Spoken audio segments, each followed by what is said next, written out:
Wala man gihapon nila uli man. Hilantan gihapon siya. Antod karon. Wala siya mauli ising hilanat.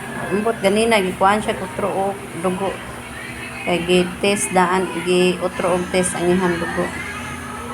Kay karon gihilantan na pod.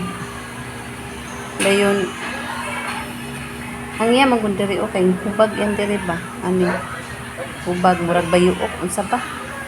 Wala ko ka kuan. Dayon taas siya kanon nagkilanat. Luya kaayo. Wala ay.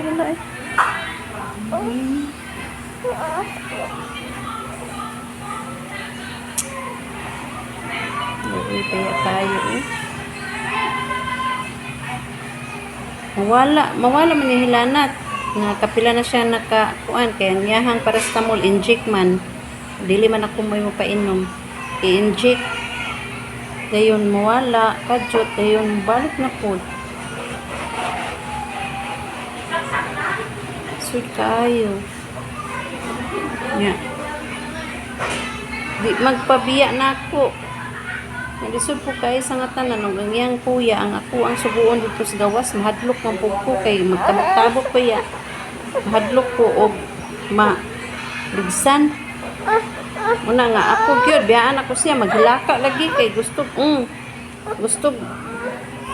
kanunay ra ko nga magsige og kuan niya focus. Dayon magsige gyampungan sa kong tutoy. Makakuan ba ya oy? Kung gusto nga maulian na unta siya ron makauli mi kay pait kayo di ani.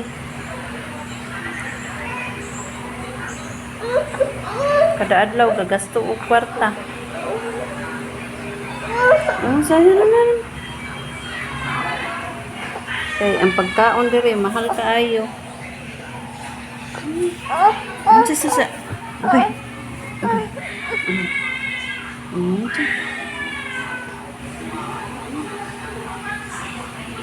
Tang uli anak ka anak kay. Kuan? Ganina may action ang ta ni siya og dula-dula. Sang katawa-katawa na.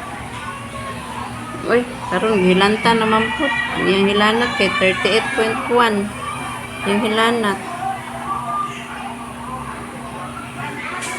Nga. Tak maayon unta ni kay. Dili lalim mo po yung hospital.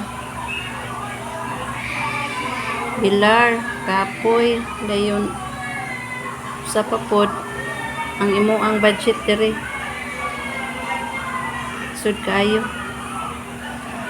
Kung agwanta ang akong iyampo nga maulian na unta ni halag wala lang untay mga kwarta, makita lang kwarta, importante piskay lang lawas. Hindi ko pa pamaligya. Nasisimula na wala na.